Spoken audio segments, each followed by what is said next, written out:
Elsa Morrison stood at the window of her small apartment, watching the evening sun paint the sky orange and red. Those colors used to mean something different to her. 3 years ago, those colors meant work, danger, and adrenaline. Now they just reminded her of everything she had lost. She was 43 years old, but sometimes she felt much older. Her dark hair, cut short for practical reasons she no longer needed, showed more gray than it had before the accident. Her green eyes, once bright with confidence and purpose, now carried a weight that never seemed to lift. The apartment was small and simple. 1 bedroom, a tiny kitchen, a living room with old furniture she had bought from the thrift store. The walls were mostly bare. She had no photographs displayed, no memories she wanted to see every day. There was just one picture, face down on her nightstand. She never looked at it, but she could not throw it away either. Elsa had been an industrial firefighter, not the kind who drove red trucks through city streets or rescued cats from trees. She was part of an elite team that fought the worst fires imaginable: refinery explosions, chemical plant disasters, oil rig infernos, the fires that burned so hot they melted steel, the fires that could kill you in seconds if you made one mistake. She had loved that job. For 15 years, she had been one of the best. Her team trusted her completely. She trusted them. They were not just co-workers. They were family. When you risk your life with someone every day, you become closer than brothers and sisters. You share a bond that civilians could never understand. Their team had a perfect record. No deaths, no major injuries in all those years. They were proud of that. Maybe too proud. Maybe they thought they were invincible. The call came on a Tuesday morning in March. A refinery fire, a big one. The regular firefighters could not handle it. They needed specialists. They needed Elsa's team. She remembered every detail of that day. The weather was perfect, clear blue sky, temperature around 60 degrees. She remembered thinking how beautiful the morning was as they drove to the site. She remembered Marcus joking in the back of the truck, making everyone laugh like he always did. She remembered Sarah checking her equipment 3 times, her usual careful routine. She remembered Tom, quiet and focused, mentally preparing for what they would face. The refinery was already burning when they arrived. Black smoke rose hundreds of feet into the air. The heat was intense, even from a distance. The regular firefighters looked relieved to see them. This was beyond their training, beyond their equipment. Elsa and her captain studied the situation. Multiple tanks were involved. The fire was spreading fast. They needed to create a barrier, stop it from reaching the main storage area. If those tanks went up, the explosion would be catastrophic. It would level everything within a mile. They had a plan. It was dangerous, but they had done dangerous things before. They split into 2 teams. Elsa led one team from the east side. Marcus led the other from the west. They would work together to contain the fire, cool the approaching flames, prevent the disaster. Everything went wrong so quickly. The explosion came without warning. Later, investigators said it was a pressure valve failure, a technical malfunction. Bad luck. Those words meant nothing to Elsa. Those words could not bring back the dead. The blast threw her 30 feet. She hit the ground hard, her helmet cracking. Her ears rang so loud she could not hear anything else. Smoke filled her lungs. Heat seared her skin. She tried to stand, tried to call for her team, but she could barely move. She did not know how long she lay there. It felt like hours, though it was probably only minutes. Other firefighters found her, pulled her away from the flames. She kept asking about her team. No one would answer her. Marcus was gone. The explosion had killed him instantly. Sarah died on the way to the hospital. Tom survived for 3 days before his injuries proved too much. The other team members had injuries, some serious, but they would recover physically. Elsa was the team leader. She had made the plan. She had sent them in, and now 3 of them were dead. The investigation cleared her of any wrongdoing. Equipment failure, they said. Unforeseeable circumstances, not your fault. The company gave her counseling. Her surviving team members told her they did not blame her. Marcus's wife hugged her at the funeral and said Marcus would not want her to feel guilty. None of it helped. She tried to go back to work. She lasted 2 weeks. Every time she put on her gear, every time she heard a siren, every time she smelled smoke, she was back at that refinery. She could see Marcus's face. She could hear Sarah's laugh. She could feel the heat of that explosion. The panic attack started. Her hands would shake. She could not breathe. Her heart would race so fast she thought she was dying. The therapist called it PTSD, post-traumatic stress disorder. She gave Elsa medication and told her it would get better with time. It did not get better. If anything, it got worse. 6 months after the accident, Elsa resigned. She could not be a firefighter anymore. She could not be responsible for other people's lives. She could not risk failing again. She left the city where she had lived for 20 years. She left her apartment with its memories, her gym where she used to train, the bar where the team celebrated after successful missions. She left everything behind and drove until she found a place that felt far enough away from her old life. That place was Riverdale. Riverdale was a small town, population 3,000, in a rural area about 200 miles from the nearest city. It had one main street, 2 traffic lights, 3 churches, and more cows than people in the surrounding countryside. It was quiet, peaceful, and nothing ever happened there. For Elsa, it was perfect. She found the apartment above the hardware store. The owner, an old man named Mr. Henderson, did not ask many questions. He just wanted someone quiet who would pay rent on time. Elsa was very quiet. For the first few months, she barely left the apartment. She had some savings, enough to live on for a while. She spent her days reading, watching television, taking long walks when the streets were empty. She avoided people as much as possible. She did not want to make friends. She did not want anyone to know about her past. But money runs out eventually. She needed a job. The gas station at the edge of town was hiring. Pete's Gas and Service, the sign said. It was a small operation, just 4 pumps, a tiny convenience store, and a garage where Pete fixed cars. Not many people wanted the job. The pay was minimum wage, the hours were long, and pumping gas was not exactly glamorous work. For Elsa, it was exactly what she needed. Simple work, no responsibility, no one's life depending on her decisions. Pete was a big man in his 60s, with a gray beard and kind eyes. He interviewed Elsa in the garage, wiping grease from his hands while they talked. "You got experience in gas stations?" he asked. "No," Elsa said honestly. "Car repair?" "No." "Any reason you want this job?" Elsa hesitated. She had prepared an answer, something generic about needing work, liking small towns, wanting a fresh start. But something about Pete's straightforward manner made her tell a version of the truth. "I used to have a stressful job," she said. "I need something simpler now." Pete studied her for a moment. She expected him to ask what her old job was, but he did not. "Can you show up on time and be nice to customers?" he asked. "Yes." "Can you work outdoors in all weather?" "Yes." "Can you handle being alone at the station sometimes?" "I prefer it." Pete smiled. "You're hired. Start Monday." That was 8 months ago. The job was exactly as simple as Elsa hoped. She worked the day shift, 7 to 3, 5 days a week.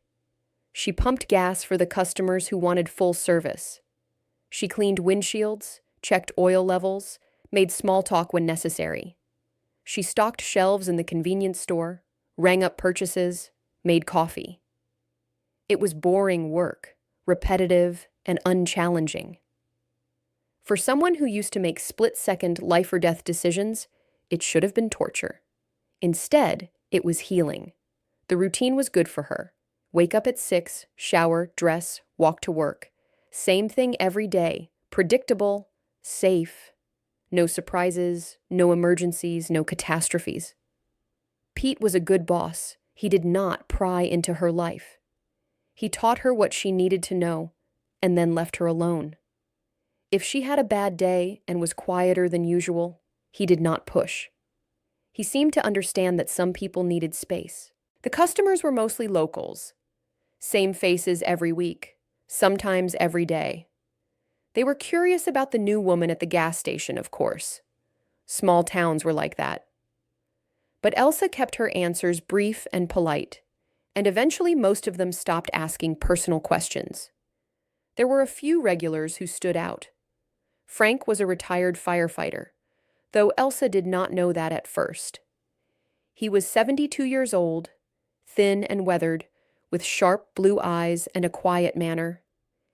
He came in every morning at 7:30 for coffee and a newspaper. He always pumped his own gas, even though Elsa offered to help. "I like to stay active," he told her. "Doctor says moving around keeps me young." They developed a comfortable routine. He would pull up, pump his gas, come inside for his coffee. While Elsa rang him up, they would talk briefly about the weather, the town news, nothing deep. Then he would leave, and Elsa would not see him again until the next morning. Sarah was a young woman, maybe 30 years old, with tired eyes and a bright smile. She had an 8-year-old daughter named Mia. Sarah worked 2 jobs, waitress at the diner during the day, cleaning offices at night. She was raising Mia alone. The girl's father, from what Elsa gathered, was not in the picture. Sarah came in 3 times a week, always rushed, always apologizing for being in a hurry. Mia usually came with her after school. The little girl was curious and energetic, full of questions about everything. "Why is gas different prices?" Mia asked once. "Different types," Elsa explained. "Some cars need special fuel." "Why?" "Their engines are built differently." "Why?" Sarah laughed, embarrassed. "Mia, stop bothering her." But Elsa did not mind. There was something refreshing about the girl's endless curiosity, her innocent view of the world. Mia reminded Elsa that not everything was complicated and dark. Then there was Tom. Not the Tom from her old team. That would have been too cruel a coincidence. This Tom was a truck driver, mid-40s, friendly and talkative. He stopped at the station once or twice a week on his route. He always tried to flirt with Elsa, harmless and good-natured. "When are you going to let me take you to dinner?" he asked, at least once a month. "Probably never," Elsa always replied, but not unkindly. "You're breaking my heart," Tom would say with a grin, "but I'm persistent. I'll ask again next week." It was a comfortable game. They both knew she would never say yes, but the routine was pleasant in its own way. Slowly, without really meaning to, Elsa was becoming part of the community. People knew her name. They waved when they saw her on the street. The woman at the grocery store saved the newspaper for her because she knew Elsa liked to read it with her evening tea. She was not happy, exactly. The weight of what happened still pressed down on her every day. She still had nightmares where she heard Marcus calling for help, where she watched Sarah fall, where she felt the heat of the explosion. She still avoided action movies with fire or explosions. She still changed the channel if a news report showed firefighters at work. But she was surviving. Some days, that felt like enough. As summer approached, Riverdale prepared for its annual summer festival. This was the biggest event of the year for the town. 3 days of food stalls, carnival rides, live music, and celebration. Everyone participated. Local businesses sponsored booths, churches organized bake sales, the high school band performed, and the volunteer fire department put on a demonstration. Posters appeared all over town. Riverdale Summer Festival, June 15th to 17th. Fun for the whole family. Pete mentioned it one day while Elsa was restocking the cooler. "You should come," he said. "It's pretty fun, even for folks who aren't big on crowds." "Maybe," Elsa said, which Pete correctly understood to mean no. "Sarah's working a booth at the diner tent," Pete continued. "Mia's excited. Kid talks about it nonstop." Elsa had noticed. Mia had indeed been talking about the festival every time she came to the station. What rides she wanted to go on, what food she wanted to eat, what prizes she hoped to win at the game booths. "I'm going to win a giant stuffed bear," Mia announced proudly. "Then I'm going to eat cotton candy until I'm sick." "That's a great plan," Elsa had said seriously, making Mia giggle. As the festival approached, the town's energy shifted. People were excited, happy, making plans. Elsa felt detached from it all, watching from the outside. She had never been good at celebration, even before the accident. And now, the idea of crowds, noise, and chaos made her anxious. But she noticed Frank seemed quieter than usual as the festival approached. "You okay?" she asked one morning when he came in for his coffee. Frank looked surprised by the question. In all these months, Elsa had never asked him anything personal. "Just old memories," he said after a moment. "Festival time always makes me think about the past." Elsa understood that feeling. She did not push for details. "If you want to talk about it, I'm here," she said, surprising herself. Frank smiled. "Same to you, young lady." "Something tells me you've got your own old memories." They looked at each other for a moment, two people who had seen hard things, and then Frank took his coffee and left without saying more. The truth was, Elsa had noticed something about Frank over the months. The way he carried himself, the way he observed everything, the way he stayed calm no matter what. She recognized those traits. She had seen them in her old colleagues, in career emergency responders, people who had spent their lives dealing with crises. She wondered what Frank's story was, but she did not ask. She did not want him to ask about hers in return. The day before the festival, Sarah came to the station with Mia. The little girl was practically bouncing with excitement. "Tomorrow! Tomorrow! Tomorrow!" she chanted. Sarah looked exhausted but happy. "She's been like this all week."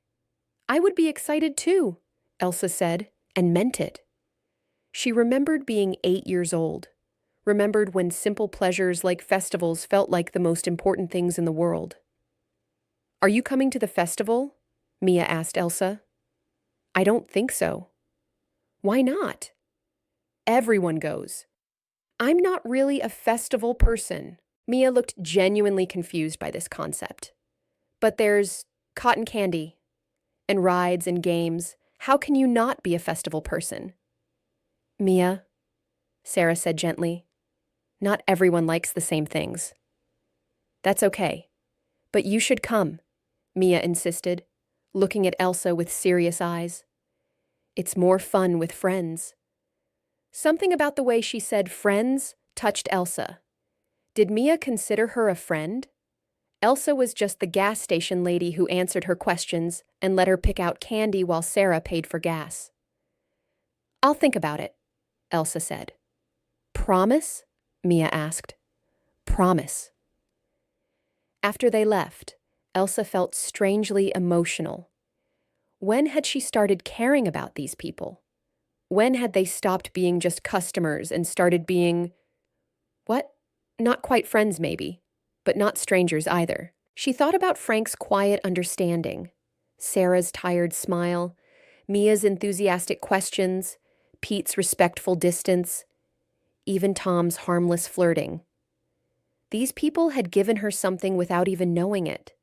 They had given her a routine, a purpose, a place where she could exist without explaining herself. Maybe she owed them something in return. Maybe she could handle a few hours at a festival. That evening, Elsa made a decision. She would go, just for a little while. just to show Mia that she had kept her promise. The morning of June 15th arrived with perfect weather. Clear sky, warm sun, a light breeze. The festival was set up in the town park, which sprawled across 10 acres at the center of Riverdale. The main street would be closed to traffic all weekend to accommodate the crowds. Elsa did not work weekends, so she spent the morning cleaning her apartment and trying to convince herself that going to the festival was not a terrible idea. She had not been in a large crowd since leaving her old life. The thought made her anxious, but she had promised Mia. Around 2 in the afternoon, Elsa walked to the park.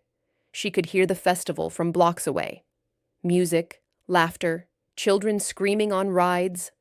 As she got closer, the smells reached her. Fried food, popcorn, cotton candy. It smelled like childhood, like summer, like simpler times. The park was packed with people. Elsa paused at the entrance, feeling her chest tighten. This was too many people, too much noise, too much chaos. She should turn around and go home. But then she saw Mia. The little girl was at a game booth, trying to knock down bottles with a ball. She threw and missed, then threw again and missed again. She looked determined and frustrated in equal measure. Elsa found herself walking over. "Hey, Mia," she said. Mia spun around, her face lighting up.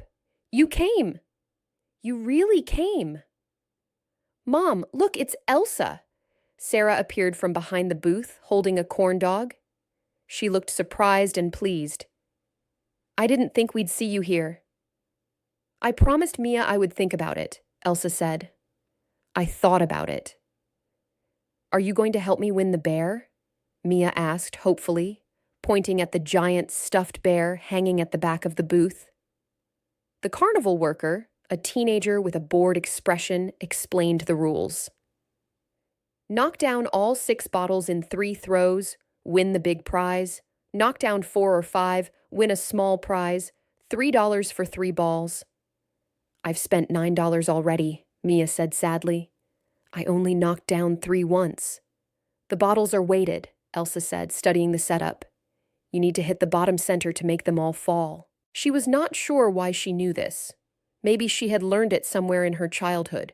Maybe her brain just automatically analyzed systems and problems, old habits from her training. "Can you do it?" Mia asked. Elsa looked at the challenge. $3, 6 bottles. It was silly. It did not matter. But Mia's hopeful face made it matter somehow. "I can try," Elsa said. She paid the teenager $3 and picked up the first ball. It felt light, hollow, definitely weighted to make the game harder. She studied the bottles again, calculating angles and force. The first throw hit the bottom center bottle perfectly. 4 bottles fell, close. "Good shot," Sarah said. Elsa adjusted her aim slightly. The second throw was better. 5 bottles fell this time. Mia was practically vibrating with excitement. One more. The teenager looked less bored now, watching with interest. Elsa took her time with the third throw. She breathed slowly, focused completely on the target. It was the kind of focus she used to apply to life or death situations. Ridiculous to use it on a carnival game, but she could not help herself. She threw. All 6 bottles crashed down. Mia screamed with joy. Sarah laughed. Even the teenager grinned. "Nice shooting. Pick your prize." "The bear," Mia said immediately. The teenager pulled down the giant brown bear and handed it to Elsa, who gave it to Mia. The bear was almost as big as the girl. Mia hugged it so hard Elsa worried she might hurt herself. "Thank you, thank you, thank you," Mia said. "This is the best day ever." "You're welcome," Elsa said, and realized she was smiling, really smiling. It felt strange, like using muscles she had forgotten about. They walked through the festival together, Sarah, Mia with her bear, and Elsa. They ate cotton candy, watched Mia go on some rides, listened to the local band play cover songs on the main stage.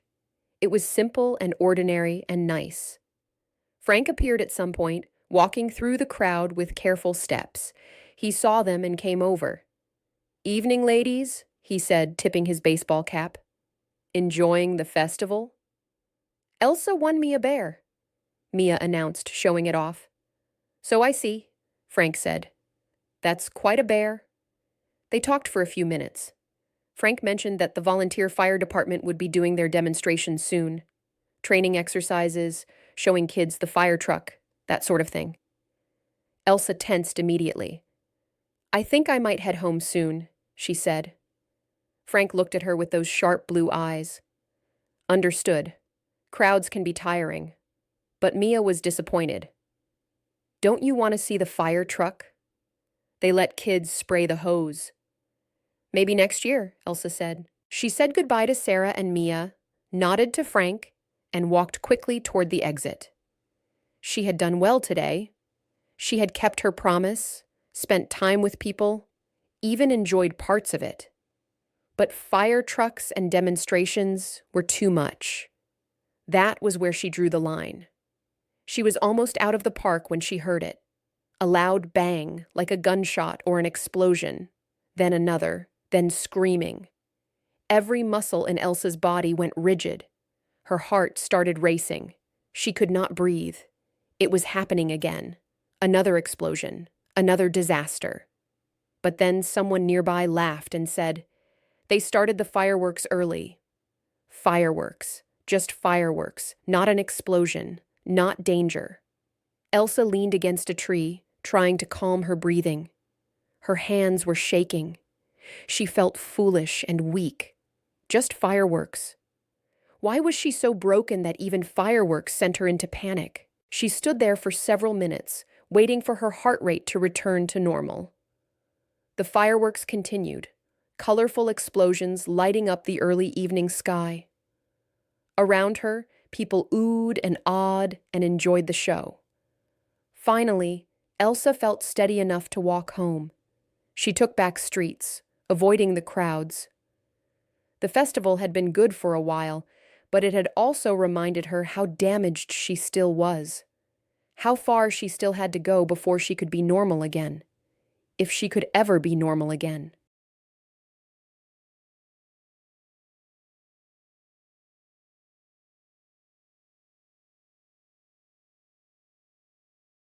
The next morning was Sunday, and Elsa's day off. She slept late, a rare luxury. When she finally got up around 9, she made coffee and sat at her window, watching the town slowly wake up. The festival would continue today and tomorrow. She could hear music starting up again in the distance. She had done her duty yesterday. She did not need to go back. Her phone rang, surprising her.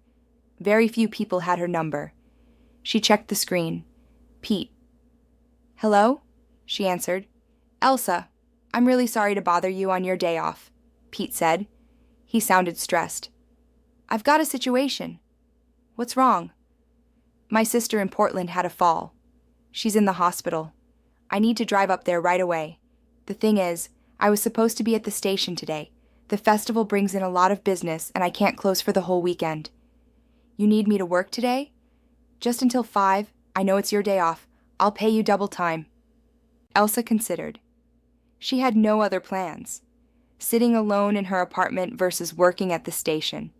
The station might actually be better. "Okay," she said. "I can be there in 30 minutes. "You're a lifesaver." "Thank you." Elsa dressed and walked to the station. The morning was already warm, promising a hot day. Perfect festival weather. The station was busier than usual, as Pete predicted. Festival traffic meant more people stopping for gas, snacks, cold drinks. Elsa fell into the familiar rhythm of work. Pump gas, clean windshields, ring-up purchases. Simple, predictable, comfortable. Around 11, Frank stopped by for his usual coffee, even though it was not his usual day. "Didn't expect to see you here on Sunday," he said.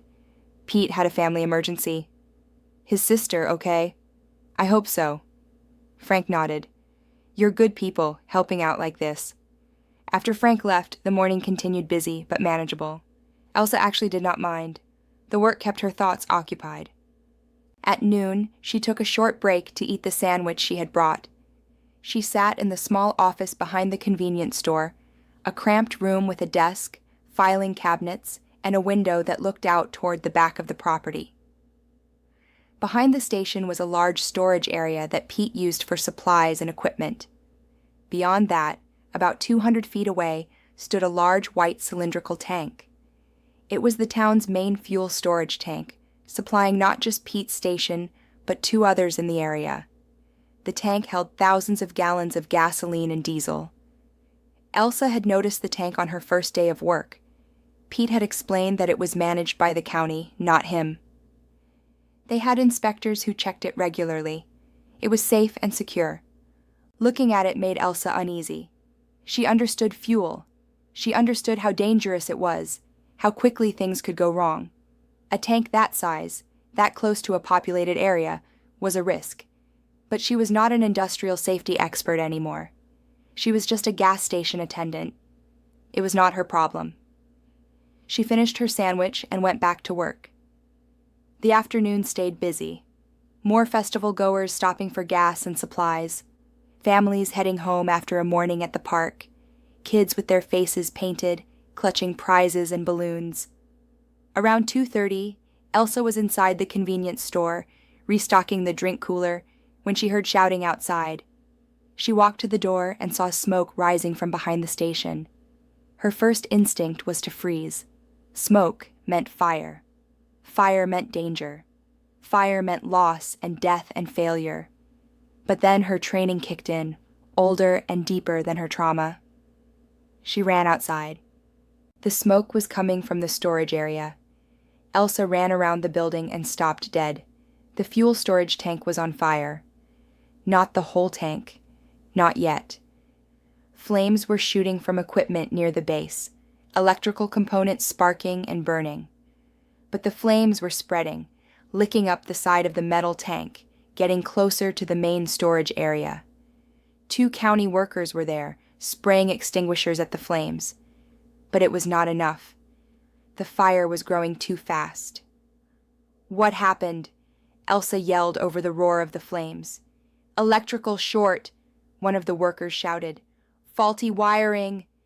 "We called 911, but the fire department is at the festival," Elsa finished. The volunteer fire department was small, and half of them were running the demonstration at the festival. Even if they responded immediately, it would take time to get here, get the truck, get organized. Time they did not have. Elsa stared at the flames. They were already 15 feet high. The heat was intense. She could smell the fuel, could hear the crackle and roar of fire consuming metal and wire. If those flames reached the main tank, if the fuel inside ignited, the explosion would be massive.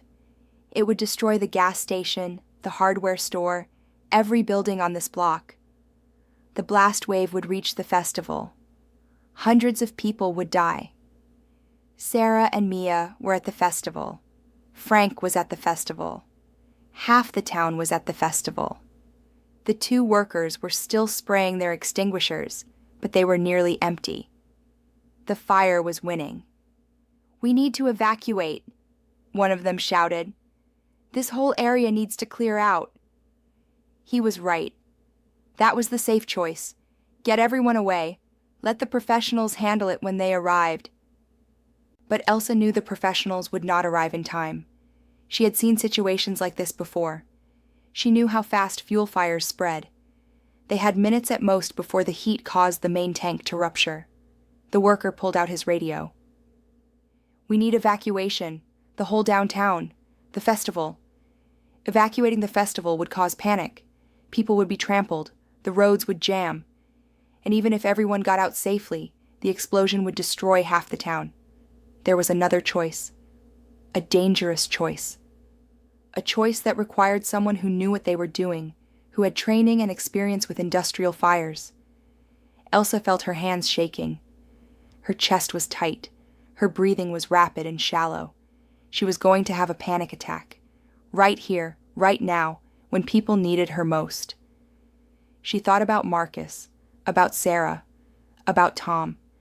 Her friends who died because she made a mistake, because she led them into danger. She thought about Mia with her giant bear, about Sarah working 2 jobs to give her daughter a good life, about Frank with his kind understanding, about Pete trusting her to run his station. She thought about 3,000 people at a festival who had no idea they were about to die. Her training spoke through the panic. Training that ran deeper than trauma, that had been drilled into her for 15 years until it was as natural as breathing. Assess, plan, act. She took a deep breath and forced herself to focus. "Listen to me," she said to the workers, and her voice came out steady despite the terror coursing through her. "I used to fight industrial fires. I can stop this, but I need your help." The workers stared at her. "Are you serious?" "Very serious. Do you have more extinguishers?" "In the truck. 6 of them. Get them. Also get every hose you can find. We need to cool the tank, keep the temperature down." "Lady, I don't know who you are, but—" "My name is Elsa Morrison. I spent 15 years fighting refinery fires. I know what I'm doing. We have maybe 10 minutes before this gets catastrophic. Are you going to help me or argue with me?" The worker looked at his colleague, then at the spreading flames, then back at Elsa. "Okay," he said. "Tell us what to do." Elsa's mind shifted into a mode she had not accessed in 3 years. Combat mode, emergency mode, the mode where fear became fuel, where panic transformed into focus. She studied the situation with professional eyes. The fire had started in the electrical panel that controlled the tank's monitoring systems. The flames had spread to nearby equipment and were now climbing the side of the tank. The tank itself was designed to contain fuel safely, but extreme heat would compromise that. Once the temperature inside got high enough, the fuel would reach ignition point even without direct flame contact. Then the whole tank would explode. Their goal was simple: put out the electrical fire and cool the tank before that happened. Their resources were limited: 6 fire extinguishers, a water truck used for maintenance work, various hoses and equipment in the storage yard. "Names," Elsa said to the workers. "I'm Jake. This is Martin. Jake, get those extinguishers. Martin, get that water truck running. We're going to spray the tank directly. Cool it down." "The water truck isn't really—" "I don't care what it's designed for. It holds water and has a pump. That's what we need. Go." They ran. Elsa looked around the storage yard, her trained eye identifying anything useful. There was a foam concentrate storage container.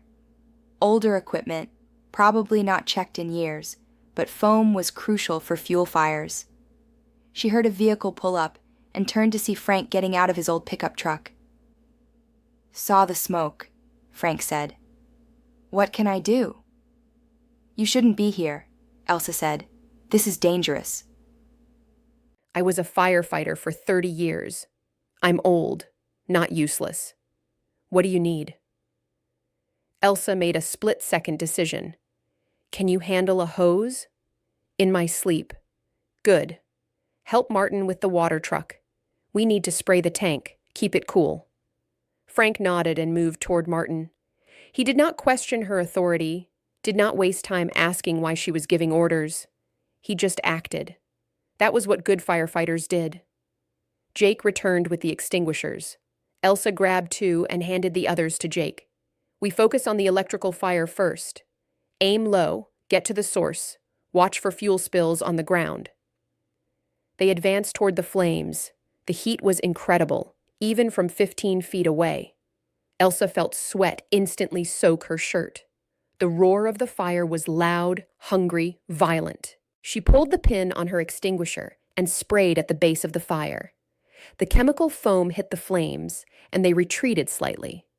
Jake did the same from a different angle. The fire fought back, flaring and jumping. Behind them, Elsa heard the water truck start up. "Good!" she shouted. "Frank, Martin, soak that tank. Keep the metal cool." Water arced through the air and hit the white surface of the storage tank. Steam rose where water met superheated metal. Elsa and Jake worked their way closer to the electrical panel. The fire here was intense, concentrated.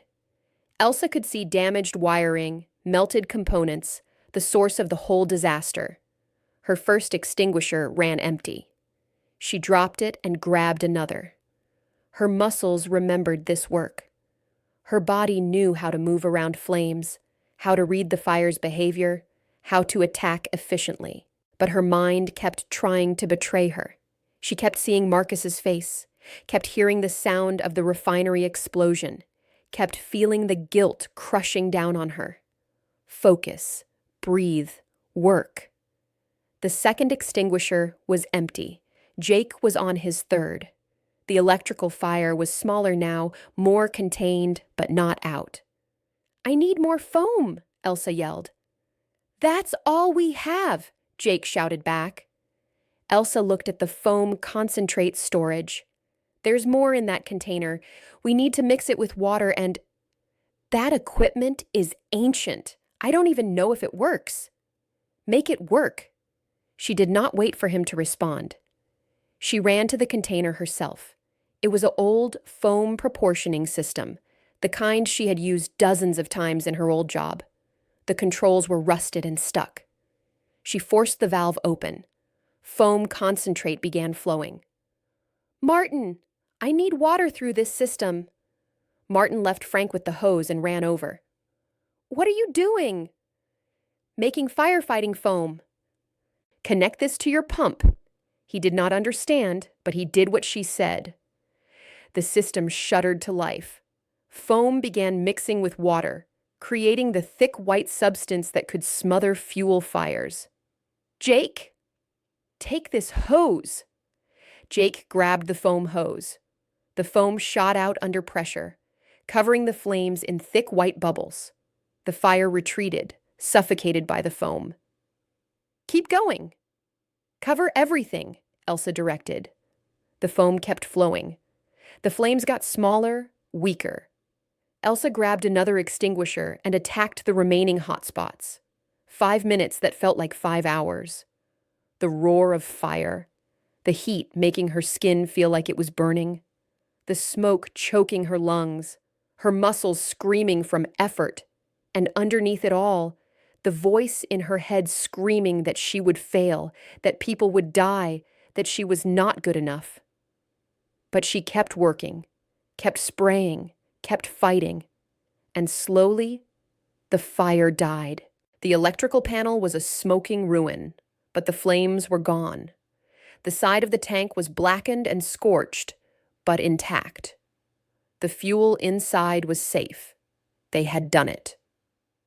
Elsa stood there, breathing hard, staring at the destroyed equipment and the intact tank. Her hands were shaking.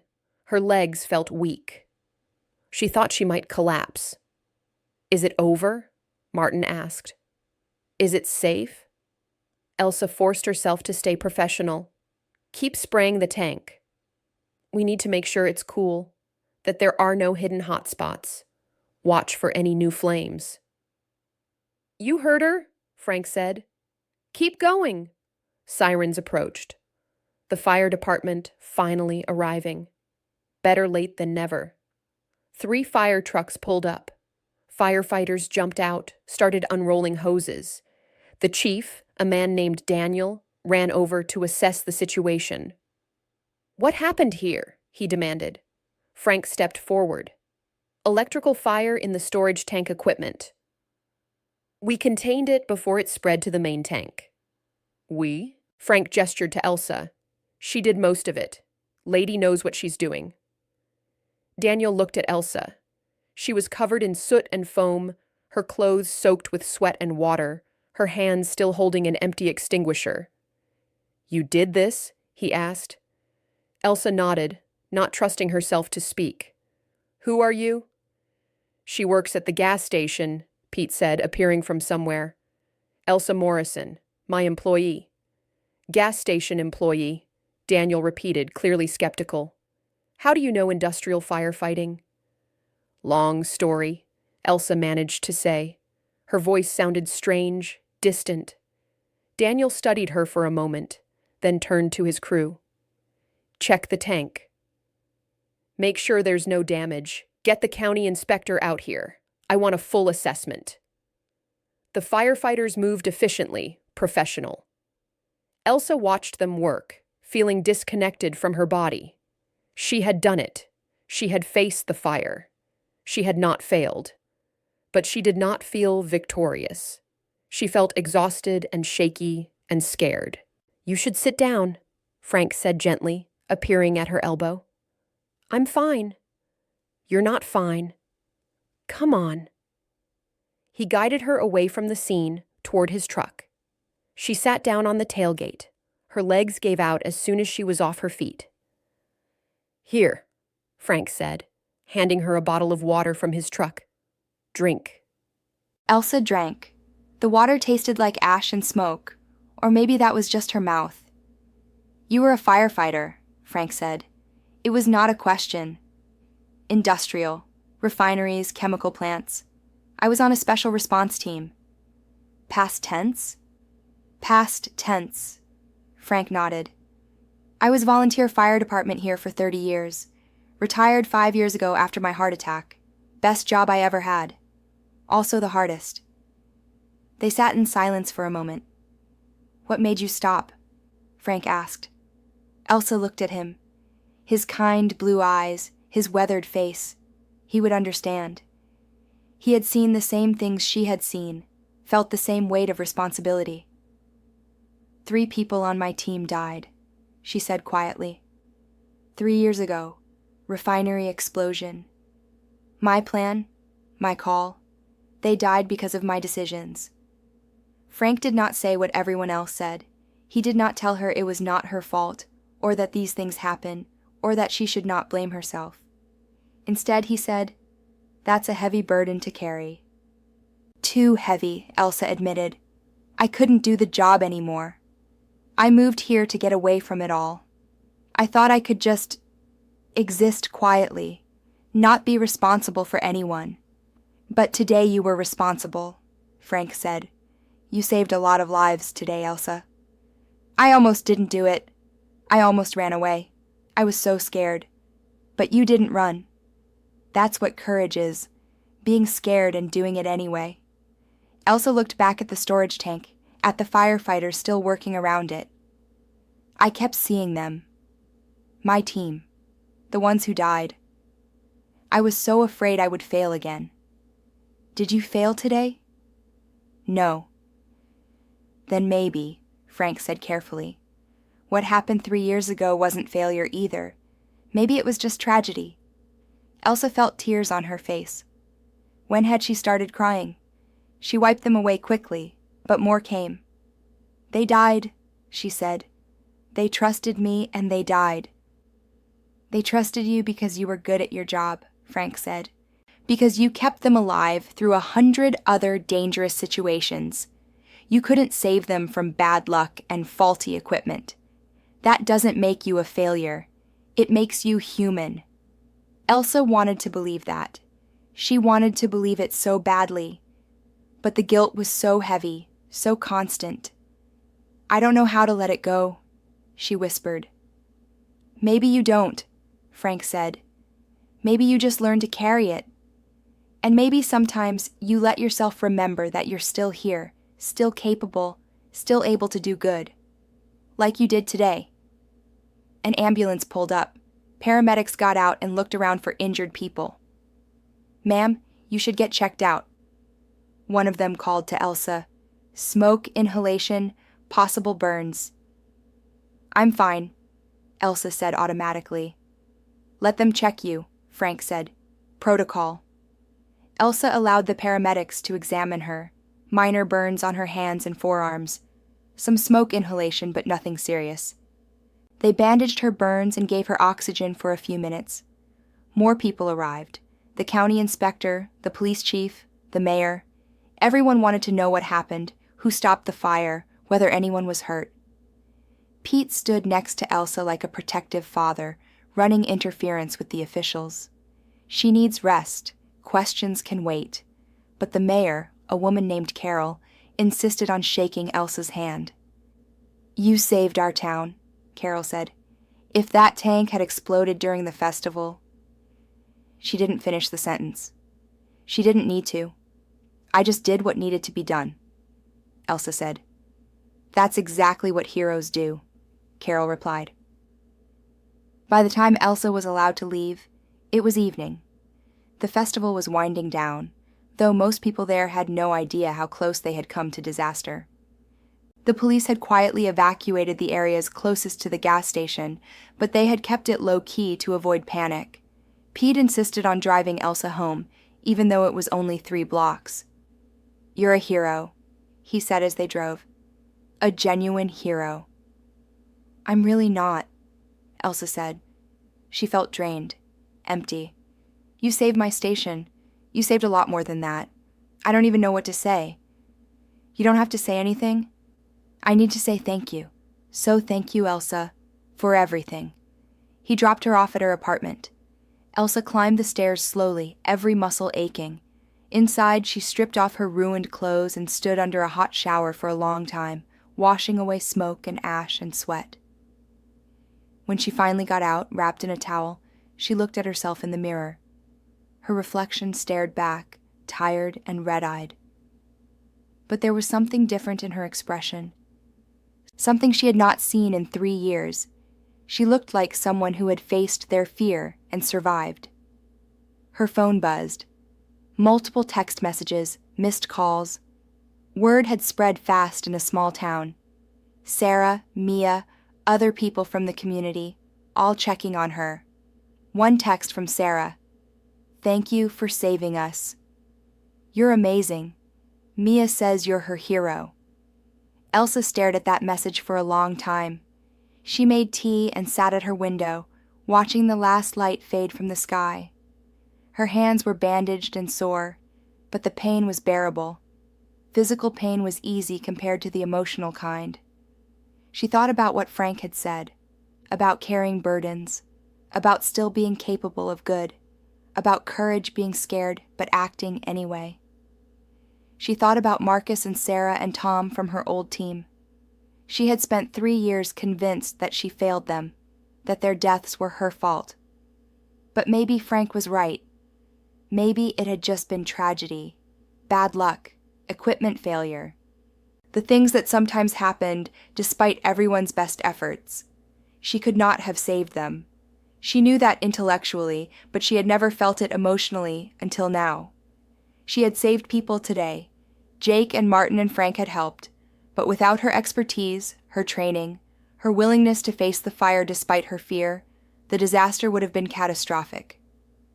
Maybe she was not useless. Maybe she was not broken beyond repair. Maybe she could start to forgive herself. She did not sleep much that night. Every time she closed her eyes, she saw flames. But they were different from her usual nightmares. In her nightmares, she was always helpless, always failing. Tonight, she saw herself fighting back, winning. Monday morning, Elsa went to work as usual. She felt strange, uncertain about what to expect. Would people treat her differently? Would there be questions, attention, things she did not know how to handle? Pete was at the station when she arrived. He looked exhausted but relieved. "You came," he said. "It's Monday. I work Mondays. After yesterday, I thought you might take a day off. I'm okay." Pete studied her. "Are you? Really?" Elsa considered the question honestly. "I don't know, but being here helps. The routine helps." "Okay, but if you need anything, time off, whatever, just say the word." The first customer of the day was Frank. He pulled up for his usual coffee and newspaper. "Morning," he said. "Morning," Elsa replied. "How are the hands?" She held up her bandaged palms. "Sore, but they'll heal." Frank nodded. They stood in comfortable silence for a moment. "I meant what I said yesterday," Frank told her. "You did good. Real good. Thank you. For your help, too. Any time." He paused. "You know, the volunteer fire department could always use someone with your experience. Chief Daniel mentioned he'd like to talk to you." Elsa's immediate instinct was to refuse, but she surprised herself by saying, "Maybe." I'll think about it. Throughout the morning, customers came and went. Some of them had heard about the fire, others had not. Those who knew thanked Elsa, called her a hero, told her the town was lucky to have her. It was overwhelming and embarrassing and strangely nice. Around noon, Sarah arrived with Mia. The little girl ran to Elsa and hugged her without warning. "Thank you for saving the festival," Mia said into Elsa's stomach. "Mom said you stopped a really bad fire." "I had help," Elsa said, awkwardly patting Mia's head. "You're like a superhero, like Wonder Woman, but for fires." Sarah gently pulled Mia back. "Sorry, she's been talking about you nonstop since she heard what happened." "It's okay." "No, it's not okay." "It's amazing." Sarah's eyes were bright with emotion. "You risked your life. For people you barely know. For a town you've only lived in for a few months. I don't even have words for what that is." Elsa felt uncomfortable with the praise. Anyone with my training would have done the same. But you're the one who was here. You're the one who did it. Sarah hesitated. "Can I ask you something? Why did you come to Riverdale? Pete said you used to fight industrial fires for a living. That's not a job you just walk away from to work at a gas station." Elsa looked at Mia, who was examining the candy selection with intense focus.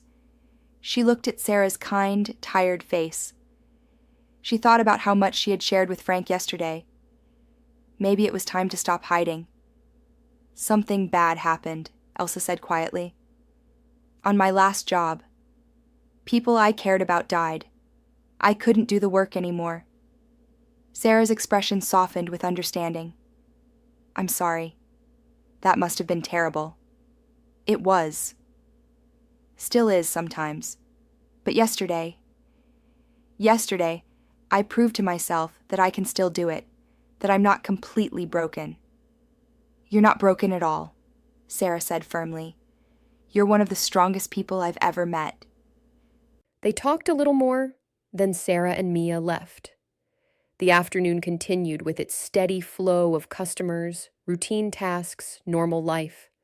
But Elsa felt different, like something fundamental had shifted inside her. The local newspaper ran a story about the fire.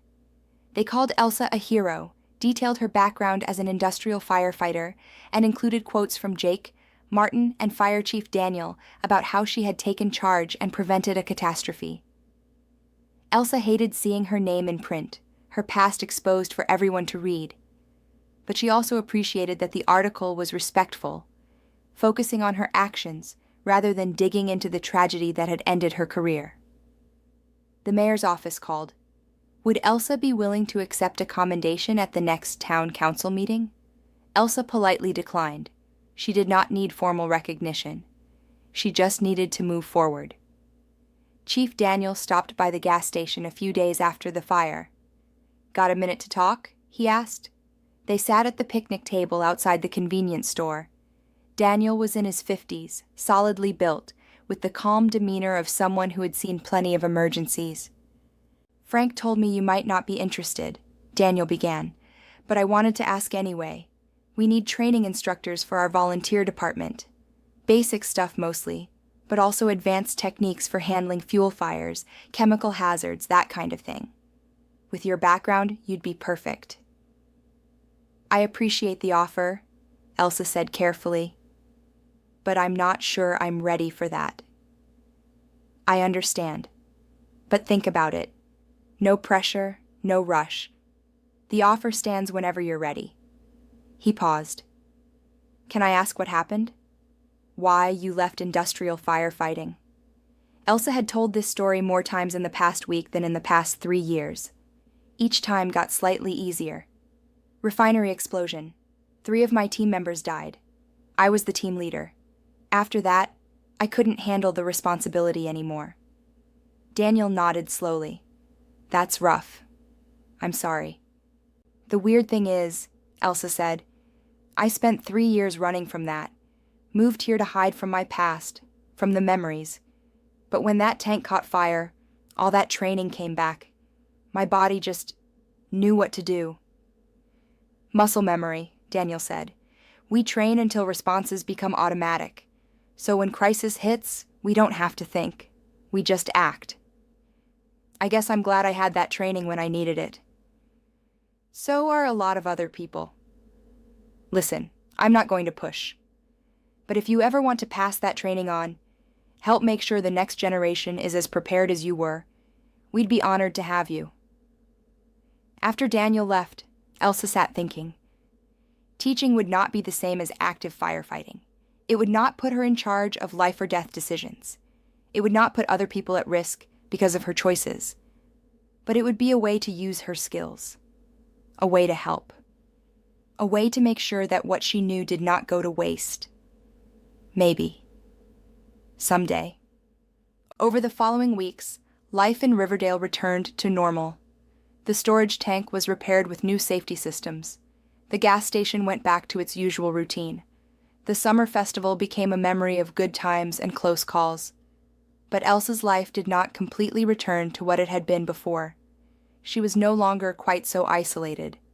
She accepted invitations to coffee with Sarah. She had longer conversations with Frank. She smiled more at customers. She allowed herself to be part of the community instead of just existing on its edges. The nightmares continued, but less frequently. When she woke from dreams of the refinery explosion, she could now balance them with memories of the storage tank fire, of a crisis she had handled successfully. She started to think about the future beyond just surviving each day. Maybe she could not be an active industrial firefighter again, but maybe she could be something else, a teacher, a consultant, someone who helped others be safe and prepared. One evening in late July, Elsa was closing up the station when Frank pulled up. "Got a question for you," he said. "Okay. There's a community picnic this weekend, potluck style. I'm wondering if you'd like to come. With me, I mean. As friends." Elsa smiled. "Are you asking me on a date, Frank?" "I'm 72 years old with a bum heart. I'm asking if you'd like to spend time with someone who understands what you've been through." "In that case, yes." "I'd like that." The picnic was small and casual, held at the park. Elsa brought potato salad that she made from her grandmother's recipe. She sat with Frank, Sarah, Mia, Pete, and a handful of other people she had come to know over her months in Riverdale. Mia still had her giant stuffed bear, now named Hero Bear, in Elsa's honor. The little girl insisted on telling anyone who would listen about how Elsa won it at the festival. "And then she saved everyone from the fire," Mia added enthusiastically. "She's the bravest person ever." "I don't know about that," Elsa said. "I do," Mia replied with absolute certainty. Watching Mia play with other children, listening to the casual conversation around her, Elsa felt something she had not felt in a long time. She felt content. Not happy exactly. Happiness felt too big, too much to ask for yet, but content, at peace, like maybe she was exactly where she needed to be. August brought hot weather and clear skies. The gas station stayed busy with summer travelers passing through town. Elsa worked her usual shifts, falling into the comfortable patterns she had established. One afternoon, a fire truck pulled into the station. Not an emergency, just Chief Daniel stopping for gas. "Elsa," he greeted her. "How are you?" "Good. Need a fill-up?" "Please. Also wanted to let you know we're running a training exercise next month. Nothing fancy, just practicing with different foam application techniques. If you wanted to observe, maybe offer some input, you'd be welcome." "Just observe?" "Just observe. No pressure to participate or commit to anything." Elsa considered. "Okay, I can do that." "Great. I'll send you the details." As she pumped gas into the fire truck, Elsa noticed she felt no anxiety. The truck, the equipment, the smell of diesel and gear, none of it triggered her panic response. She was getting better. The training exercise was scheduled for September 7th. As the date approached, Elsa felt nervous, but not panicked. She could do this. She could watch a training drill without falling apart. The day arrived, and Elsa drove to the fire station on the edge of town. The volunteer department had set up a practice area with controlled burn barrels and foam equipment. Chief Daniel saw her and waved her over. "Glad you came. We're starting with basic Class B foam application. Feel free to jump in if you see anything we should do differently." Elsa watched the volunteers practice. They were competent, but clearly needed more experience with foam techniques. After about 20 minutes, she found herself calling out suggestions. Try a wider sweep. You want even coverage. Watch your distance. Too close and you lose effectiveness. Good. But be aware of wind direction. It can blow foam back into your face. The volunteers followed her advice, and their technique improved noticeably. Chief Daniel smiled at Elsa. "You're a natural teacher," he said. "I'm just telling them what I know." That's what teaching is. After the exercise, several volunteers came over to thank Elsa for her input. One of them, a young woman named Kelly, was particularly enthusiastic. "That was so helpful. I've been struggling with foam technique for months. The way you explained it made it finally click." "Glad I could help," Elsa said. Driving home, Elsa realized she had enjoyed herself. Teaching felt good. Sharing her knowledge, helping others improve their skills, knowing she was making them safer and more prepared, it felt purposeful. Maybe this was what came next. Not going back to her old life, but building a new one that incorporated what she had learned.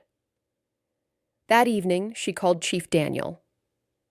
"I've been thinking about your offer," she said, "about teaching. I'd like to do it.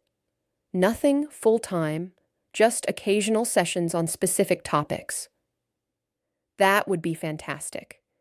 We'll make it work however you're comfortable." "One condition," Elsa added. "I teach. I consult. But I don't do active firefighting. I'm not ready for that." "Understood. Teaching only." They discussed scheduling, topics, compensation. By the end of the conversation, Elsa had agreed to run a monthly training session on industrial fire response techniques. She felt good about the decision. It was a step forward, a way to use her past experience without being consumed by it. Fall arrived, painting the trees around Riverdale in brilliant colors. The town had a harvest festival, much smaller than the summer one. Elsa attended with Frank, Sarah, and Mia. She won Mia another stuffed animal at a game booth, this time a purple elephant. "You're too good at these games," Sarah laughed. "It's all about angles and physics," Elsa explained, making Mia giggle. At the gas station, Pete hired a part-time worker to help during busy periods, a college kid named Ryan, earnest and hard-working. Elsa helped train him and found she enjoyed that too. "You're good at teaching," Pete observed one day. "That seems to be a theme lately. You should consider it as a career. Teaching, I mean. Technical colleges always need instructors with real-world experience." Elsa had not thought about that. But Pete was right. She could teach fire safety, hazardous materials handling, emergency response. Her 15 years of experience would be valuable in an educational setting. "Maybe someday," she said. "For now, I like it here." "You're always welcome here," Pete said warmly. "But don't limit yourself out of fear. You've already proven you're braver than you think." Her first official training session with the volunteer fire department was in mid-October. 10 volunteers attended, eager to learn from someone with Elsa's credentials. She taught them about fuel fire behavior, foam application chemistry, and safety protocols for hazardous material incidents. She used diagrams, demonstrations, and stories from her years of experience. The volunteers were engaged and attentive. At the end of the session, they applauded. Elsa felt a warmth in her chest that she had almost forgotten. the satisfaction of doing something well, something meaningful. Chief Daniel pulled her aside afterward. That was excellent. The best training we've had in years. Would you be willing to do more? I already agreed to monthly sessions. I mean more than that. Regional training. The county wants to improve response capabilities for all the volunteer departments in the area. They need someone to develop and lead the program. I recommended you. Elsa felt a flutter of anxiety. That sounds like a lot of responsibility. It is. But you're qualified. More than qualified. Think about it. She promised she would. That night, lying in bed, Elsa thought about how much had changed. 6 months ago, she could barely function in a small-town gas station. Now people were asking her to take on leadership roles, to use her expertise to make entire regions safer. 3 years ago, she thought her career was over, that the trauma had destroyed her ability to do this kind of work. But maybe she had just needed time to heal. Maybe she had needed to prove to herself that she was still capable. She thought about Marcus, Sarah, and Tom from her old team. She would always miss them. She would always carry the weight of their loss. But maybe Frank was right. Maybe she could carry that weight while still moving forward, still doing good, still being the person her training had prepared her to be. Maybe their deaths were not the end of her story. Maybe they were just a terrible chapter in a longer story that was still being written. November brought the first snow of the season. Riverdale looked beautiful under a blanket of white. The gas station got quieter as fewer people traveled through the area. Elsa used the slower pace to think about the county's offer. Chief Daniel had given her the details: a part-time position developing emergency response training for 6 volunteer fire departments. It would require travel to different stations, curriculum development, and leading regular training exercises. The pay was decent, better than her gas station wage. It was also a commitment, a responsibility, a return to the world she had fled from. She asked Frank for his thoughts one morning over coffee. "What's holding you back?" he asked. "Fear, mostly. Fear that I'll fail again. Fear that someone will get hurt because of my decisions." "You'll make mistakes," Frank said bluntly. "Everyone does. But mistakes in training are how people learn. They're not the same as mistakes in the field. What if I can't handle it? What if I have a panic attack in the middle of teaching? Then you'll deal with it. You're not the same person you were 3 years ago, Elsa. You've faced your fear. You've proven you can function under pressure." The storage tank fire was different. It was immediate, instinctive. "I didn't have time to think. This job would require planning, organization, sustained effort. You can do those things. You did them for 15 years before." Elsa stirred her coffee. "I'm scared of letting people down." "That's because you care. People who don't care are never scared of letting others down." Frank leaned forward.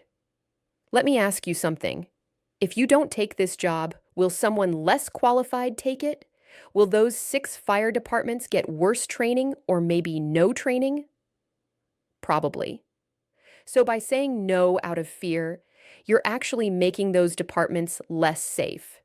You're putting those firefighters at greater risk. Elsa had not thought about it that way.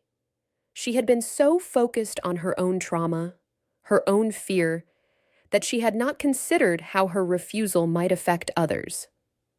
"That's not fair," she said. "Life rarely is," Frank replied. "But that's the reality. You have skills and knowledge that could save lives.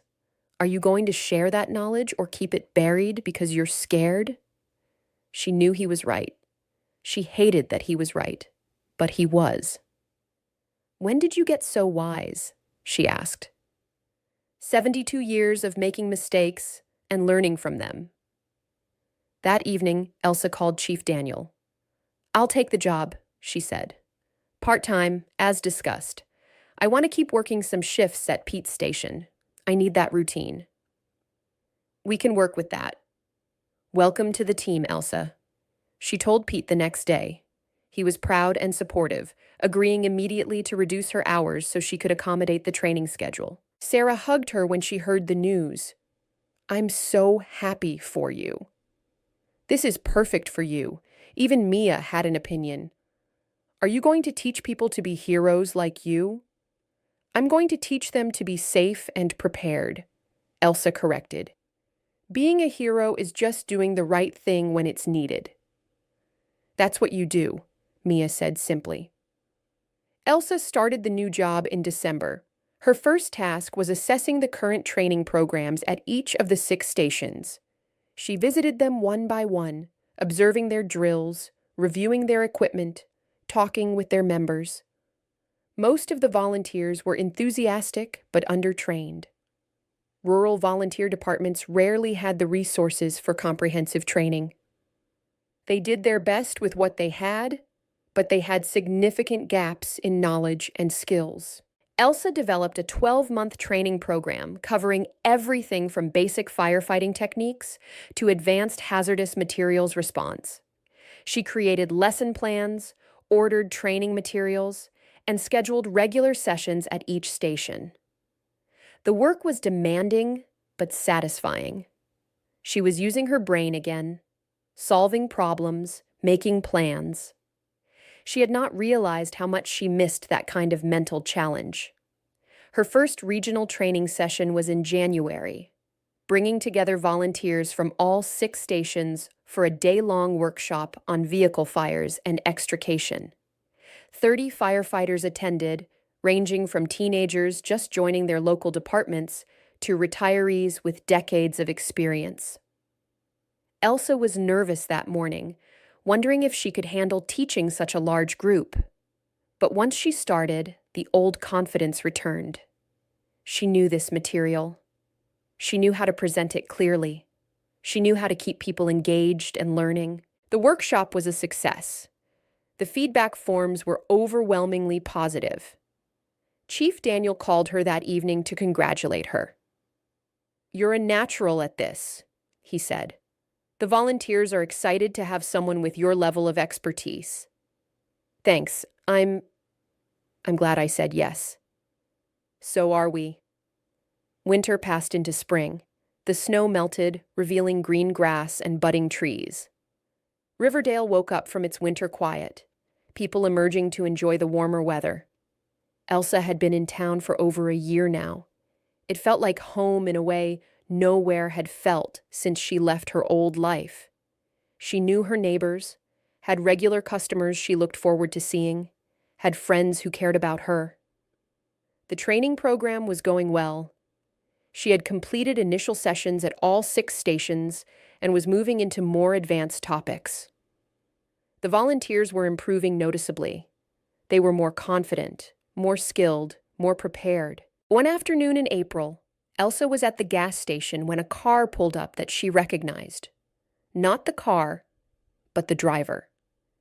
It was Jim, one of her former colleagues from the industrial firefighting team. Someone she had not seen or spoken to since she resigned 3 years ago. "Elsa?"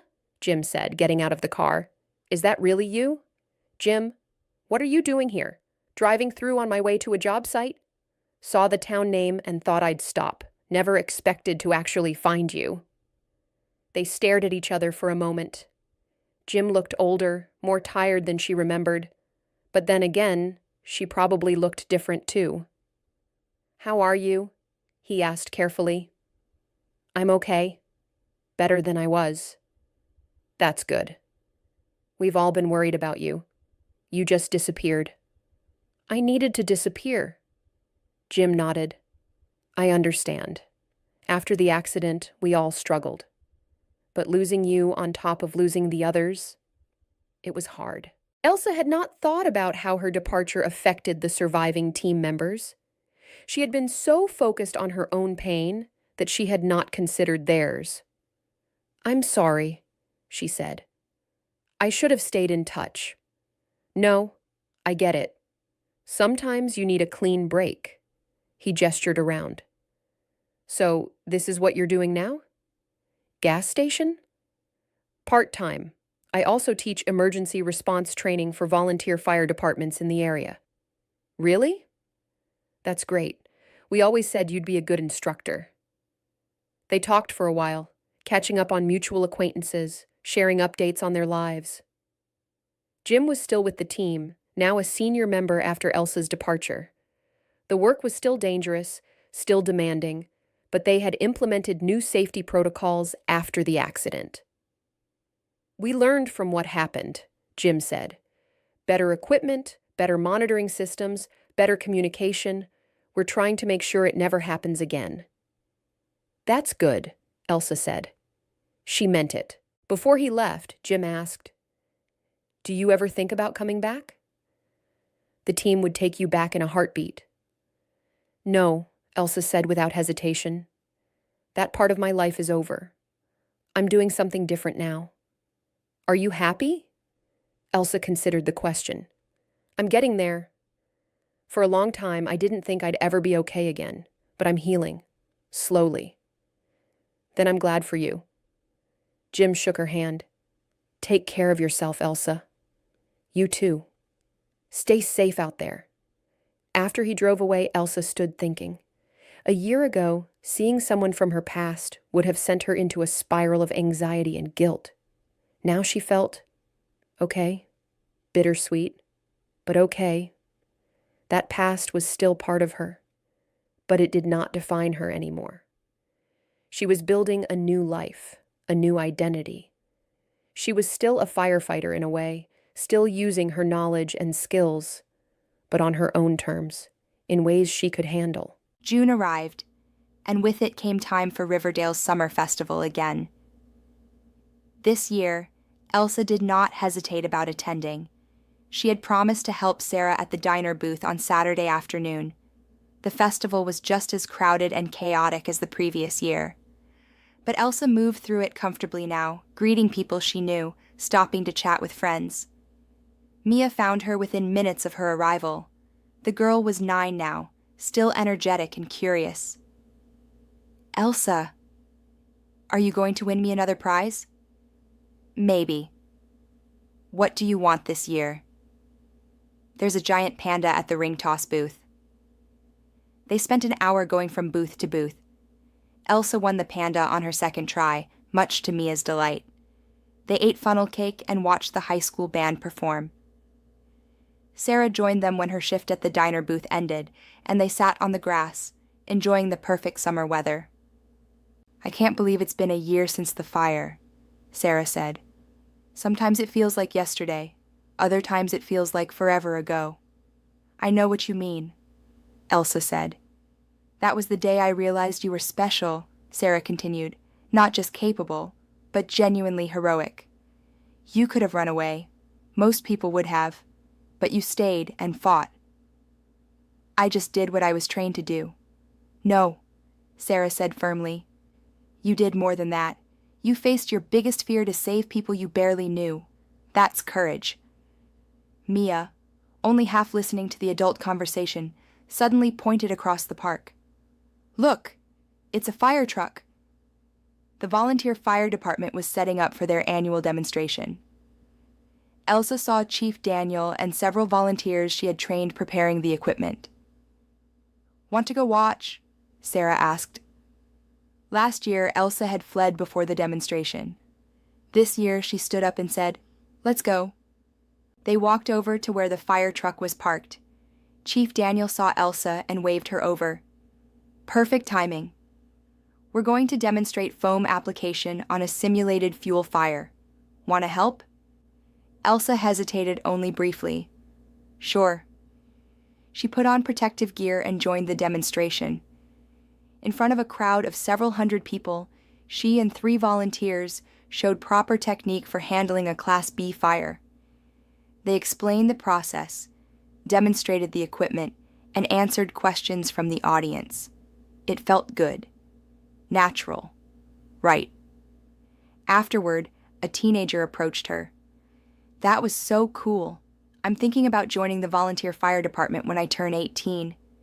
Is it hard? It can be challenging, Elsa said honestly, but it's also rewarding. You get to help people, learn valuable skills, be part of something important. Were you ever scared? All the time. Being scared is normal. The key is learning how to work through the fear. The teenager nodded thoughtfully and walked away. Frank appeared at Elsa's elbow. Look at you, inspiring the next generation. Just answering questions. You're more than that now. You're a role model. Elsa shook her head, but she was smiling. She was still not comfortable being called a hero, but she was starting to accept that she had a valuable role to play in this community. As the sun set and the festival wound down, Elsa stood on a hill overlooking the park. She could see the town spread out below, lights coming on as darkness fell. This place had saved her in a way, given her time and space to heal, given her purpose when she thought she had lost it forever. She thought about how far she had come since arriving in Riverdale broken and hopeless. She thought about the people who had helped her without even knowing they were helping. Pete with his respectful distance, Frank with his quiet understanding, Sarah and Mia with their simple friendship. She thought about the storage tank fire and how facing that crisis had cracked open the armor of fear she had built around herself, how it had proven she was not as broken as she believed. She thought about her new work training firefighters, passing on knowledge that might save lives.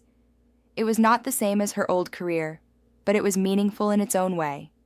Maybe even more meaningful, because she was creating a lasting impact that would continue long after she was gone. The last year had been about healing, but healing was not about returning to who she was before the trauma. It was about building something new from the pieces that remained. It was about accepting what had happened while still moving forward.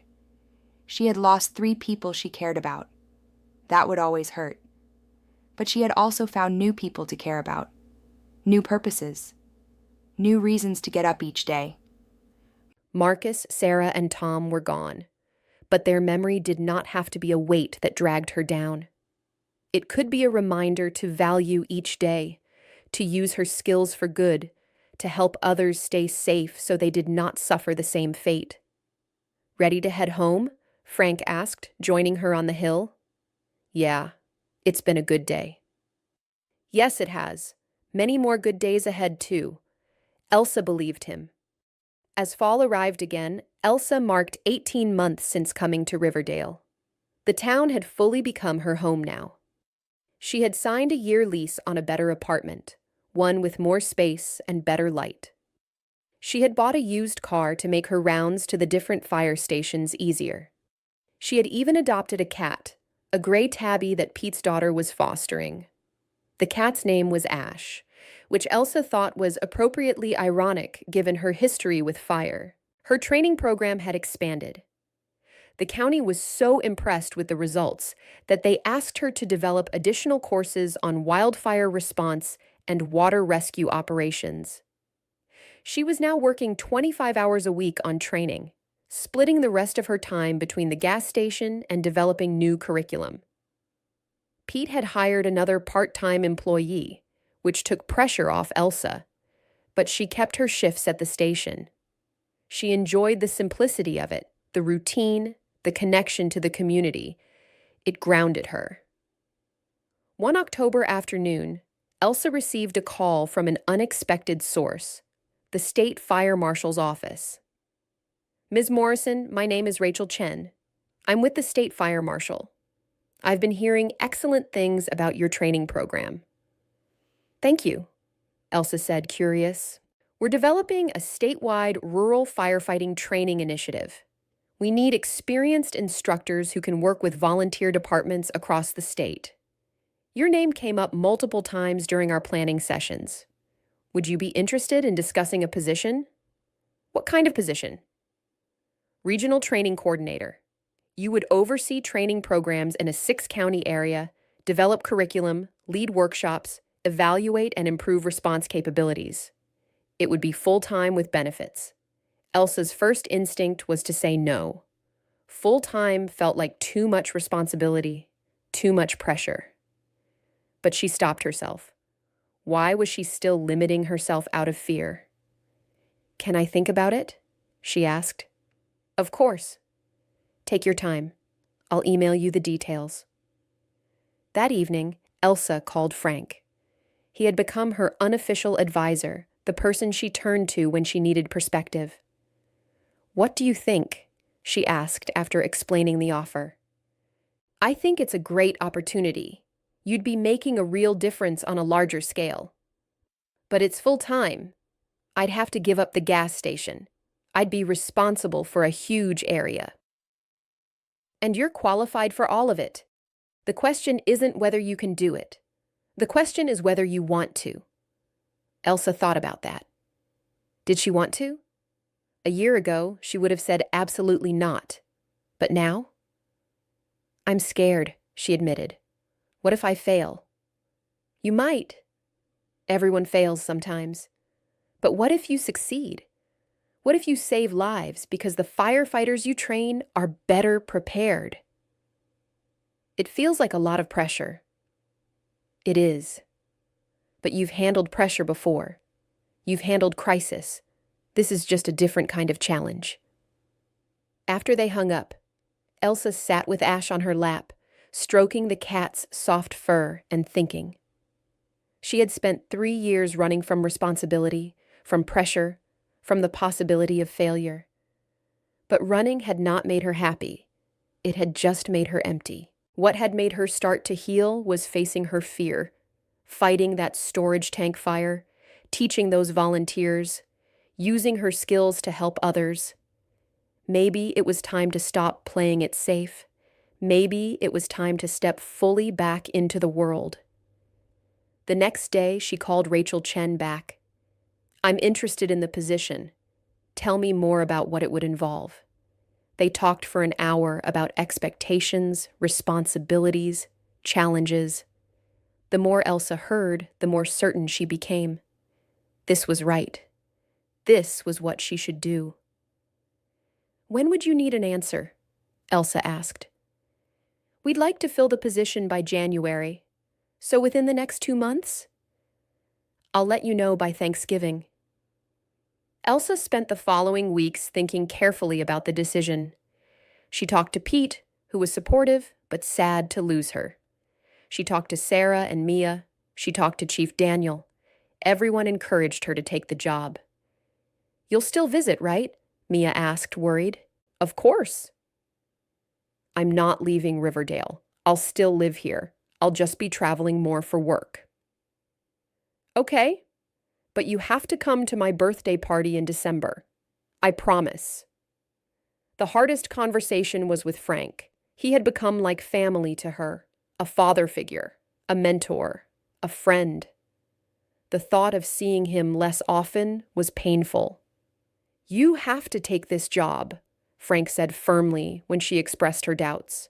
"You're ready for it. More than ready." "I'm going to miss our morning coffee routine." "I'll still be at the station most mornings. You'll just be there less often, but we'll make it work."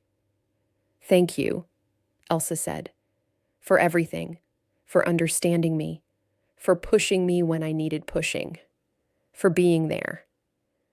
"That's what friends do," Frank said simply. 2 weeks before Thanksgiving, Elsa called Rachel Chen. "I accept the position." "Wonderful. We're thrilled to have you. You'll start January 2nd. January 2nd. After the call, Elsa sat quietly in her apartment. Ash jumped into her lap, purring. She scratched behind the cat's ears and looked around her small home. 3 years ago, she was at her lowest point, traumatized, broken, convinced her life was over. Now she was about to start a new career helping firefighters across 6 counties be safer and more effective. She was using her expertise in a meaningful way. She had friends, a community, a purpose. She had healed. Not completely. She still had bad days, still carried scars, still thought about Marcus and Sarah and Tom every day. But she had healed enough to move forward, to take on new challenges, to stop letting fear control her choices. The storage tank fire had been a turning point. It had forced her to face her trauma, to realize she was stronger than she believed. But the real healing had come in the months after, as she slowly rebuilt her life, piece by piece. She thought about courage. For most of her life, she had thought courage meant not being afraid. But she had learned differently. Courage was being absolutely terrified and doing it anyway. Courage was falling down and getting back up. Courage was letting yourself be vulnerable enough to connect with others. She had been courageous when she fought the storage tank fire. But she had also been courageous every day she got out of bed, went to work, and tried to build a new life. That quiet, persistent courage was just as important as the dramatic kind. As Thanksgiving approached, Elsa felt genuinely grateful for the first time in years. Grateful for the second chance Riverdale had given her. Grateful for the people who had helped her heal. Grateful for the work that gave her purpose. She invited Frank, Sarah, Mia, and Pete to Thanksgiving dinner at her apartment. It was her first time hosting, and she was nervous about cooking for others. But the meal went well. The turkey was only slightly dry, the mashed potatoes were lumpy but tasty, and nobody complained. After dinner, as they sat around drinking coffee and eating pie, Mia asked Elsa to tell a story about her old job. Something exciting, Mia said, but not scary. Elsa thought about it. Most of her stories were scary, but she found one that would work. When I first started industrial firefighting, I was part of a team that responded to a foam overflow at a chemical plant. We arrived to find the entire parking lot covered in 3 feet of foam.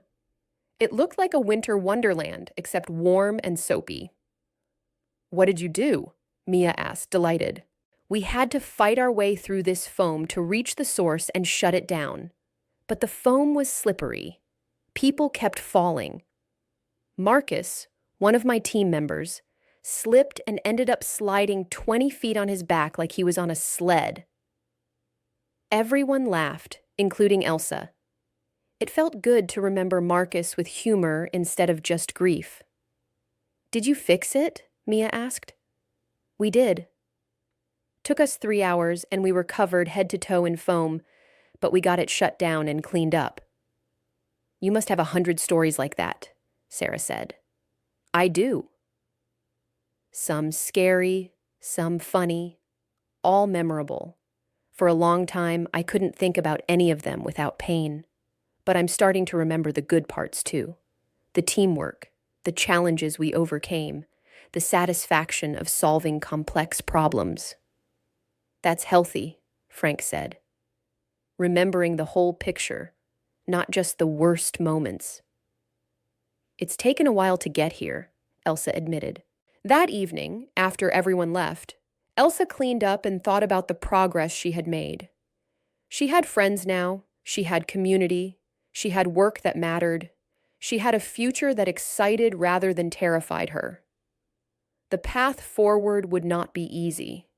She would have hard days, she would doubt herself, she would carry her trauma forever. But she would also carry her strength, her knowledge, her determination. She would carry the memory of everyone she had saved as well as everyone she had lost. She would move forward one day at a time, doing the work she was meant to do. December flew by in a flurry of preparations. Elsa trained her replacement at the gas station, a reliable woman named Linda who had recently moved to town. She wrapped up her current training program and prepared materials for the expanded curriculum she would teach starting in January. She attended Mia's birthday party, where she won yet another prize for the now 10-year-old girl. This time, a stuffed dragon from the arcade games in the neighboring town. "You're the best prize winner ever," Mia declared, hugging the dragon. Christmas came quietly. Elsa spent it with Frank, Sarah, and Mia. They exchanged small gifts and ate too much food. It was simple and perfect. As the year drew to a close, Elsa reflected on everything that had happened. 2 years ago, she was a broken woman hiding in a small town, trying to escape her past. Now she was about to start an exciting new career, surrounded by people she cared about, finally at peace with her history. The nightmares still came occasionally, but they no longer controlled her life. She had learned to sit with her grief, to acknowledge it, without letting it consume her. She had learned that healing was not about forgetting, but about integrating trauma into who you were and moving forward anyway. January 2nd arrived cold and clear. Elsa dressed in professional clothes, a button-down shirt, slacks, a blazer. She looked at herself in the mirror and barely recognized the confident woman staring back. This was not the same person who arrived in Riverdale 2 years ago. Her first day at the fire marshal's office involved orientation, paperwork, and meetings with her new colleagues. She was assigned an office, small but serviceable, with a window overlooking the parking lot. Her official title was Regional Training Coordinator, Zone 4. Over the next few weeks, Elsa settled into her new routine. She traveled to different fire stations, assessed their needs, developed customized training programs. She led workshops on everything from basic firefighting techniques to complex hazardous materials response. The work was demanding but incredibly rewarding. She was making a real difference, improving safety and capabilities across a huge area. The firefighters she trained were grateful and eager to learn. In March, Elsa received a letter from Marcus's widow, Emily. They had not been in contact since the funeral 3 years earlier. The letter was brief but warm. Dear Elsa, I heard through mutual friends that you're teaching firefighting now. Marcus would be so proud. He always said you were the best teacher on the team, the one who really knew how to explain things clearly. I hope you're doing well. I think about you often and hope you found peace. With love, Emily. Elsa cried when she read the letter, but they were good tears, healing tears. She wrote back, thanking Emily and sharing a little about her new life. It was not enough to erase the past, but it was a step toward making peace with it. Spring brought warm weather and new challenges. The fire marshal's office asked Elsa to develop a specialized program on wildfire response. California's terrible fire seasons had made everyone more aware of how important proper training was. Elsa threw herself into the project, researching, consulting experts, designing comprehensive curriculum. The program launched in June to excellent reviews. You're becoming quite the star in the fire training world, Rachel Chen told her. We're getting requests from other states asking about your programs. I'm just doing my job, Elsa said. But she felt proud. That summer, Riverdale's festival came around again. Elsa attended, now a fully integrated member of the community. She helped set up, volunteered at a booth, and of course, won Mia another prize. Same giant bear booth, Mia said, pointing. They never learn. Elsa laughed and won the bear on her first try. Mia gave it to a younger child whose parents could not afford the games. Elsa felt proud of the girl's generosity. As she walked through the festival, Elsa was struck by how different everything felt from 3 years ago. The festival had been the backdrop for one of the worst and best days of her life. Worst, because it brought her face to face with her trauma. Best, because it proved she could overcome it. She stopped by the fire department's demonstration. Chief Daniel was retiring this year, and his replacement was Kelly, the young woman Elsa had helped train 2 years earlier. Kelly was doing an excellent job explaining fire safety to the gathered crowd. She's good, Frank said, appearing at Elsa's side. She is. I'm proud of her. You should be. You trained her. She did the hard work herself. I just pointed her in the right direction. That's what good teachers do. They stood together watching the demonstration, two old firefighters who understood the weight and importance of the work. "I'm glad you came to Riverdale," Frank said quietly. "Me too," Elsa replied. "This place saved me. You saved yourself. The town just gave you a safe place to do it." Maybe that was true. Maybe healing required both: the inner work of confronting trauma and the external support of community. Maybe you needed both strength and safety, courage and compassion. 2 more years passed. Elsa's career flourished. She was promoted to lead training coordinator, overseeing the entire state's rural firefighting training program. She published a manual on industrial fire response that became required reading for fire science students. She gave keynote speeches at conferences, but she always came home to Riverdale. The town remained her anchor, the place where she had learned to be herself again. Mia grew into a teenager, still curious and energetic. She announced one day that she wanted to become a firefighter when she grew up. "Because of you," she told Elsa, "you showed me how important the work is." Elsa felt humbled and honored. The idea that her journey, her trauma and healing could inspire someone else, it gave everything meaning. Frank's health declined slightly. His heart was not what it used to be.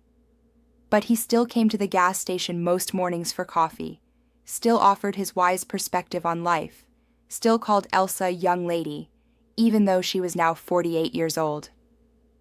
"I'm not getting younger," he joked one morning. "None of us are," Elsa replied. "True. But I've had a good run. 77 years, more blessings than I deserved." "Don't talk like that. You've got plenty of years left."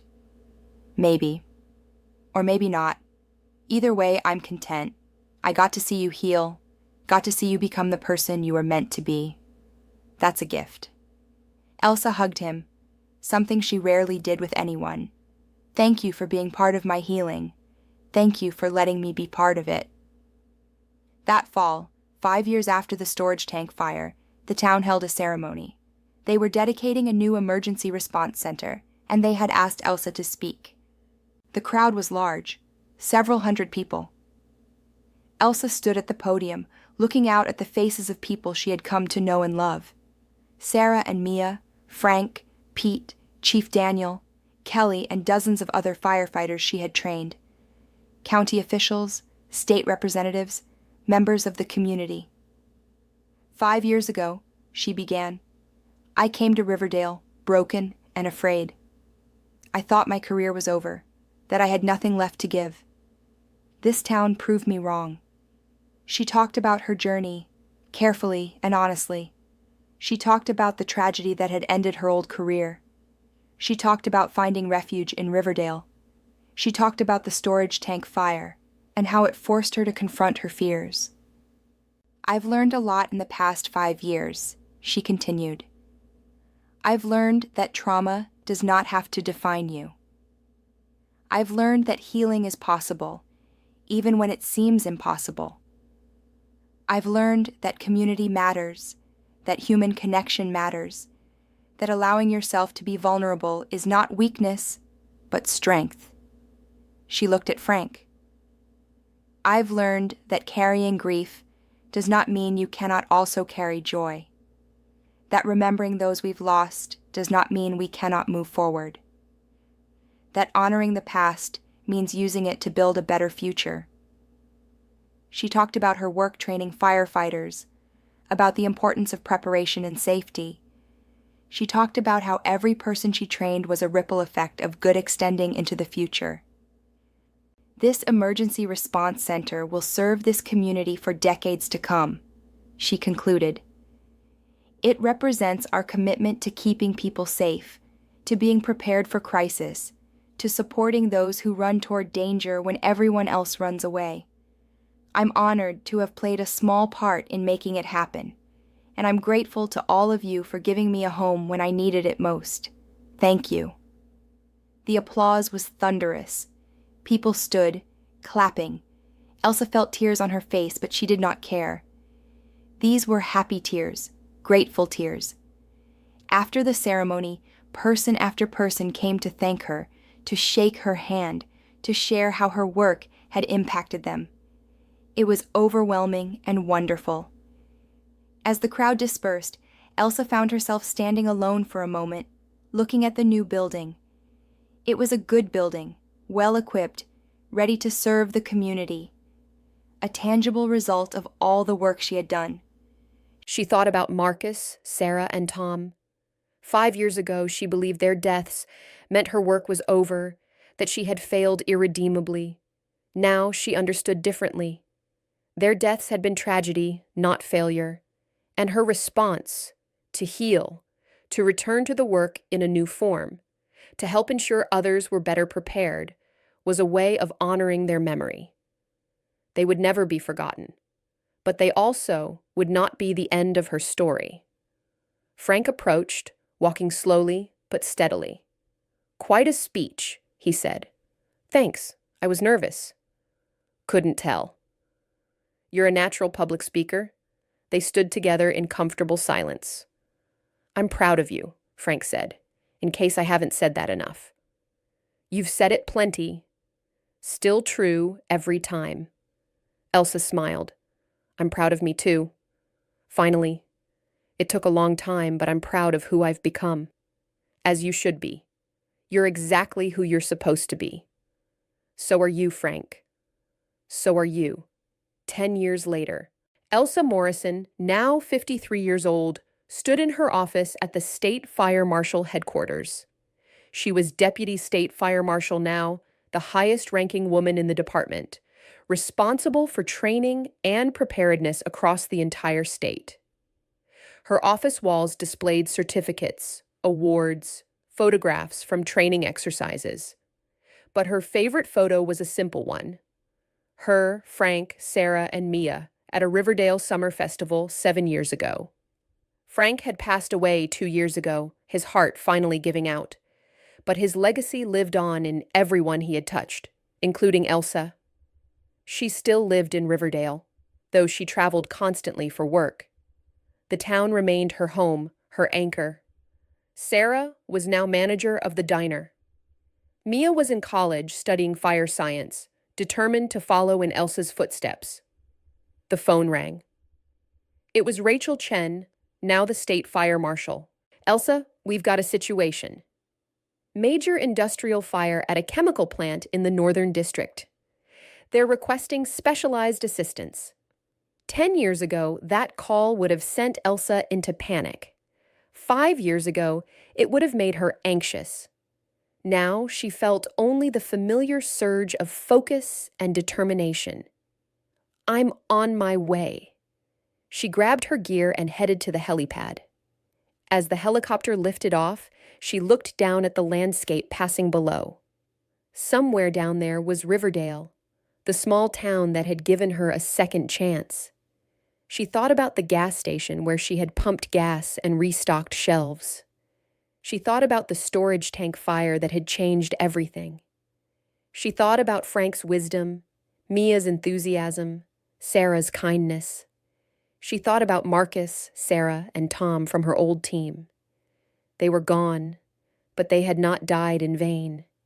Every firefighter Elsa had trained, every life that training had saved, it was all connected to them, all part of their legacy. 10 minutes to the site, the pilot announced. Elsa took a deep breath and prepared herself mentally. This was what she did. This was who she was. Not despite her trauma, but because of everything she had experienced and learned. She was ready. She had always been ready. She just needed time to remember that. The helicopter descended toward the smoke and chaos below. Elsa Morrison, industrial firefighting expert, teacher, survivor, was going to work, and she was not afraid. Not anymore. If this story touched you, don't forget to like, comment, and subscribe. We'd love to hear what inspired you the most. And where in the world are you watching from? Let us know below.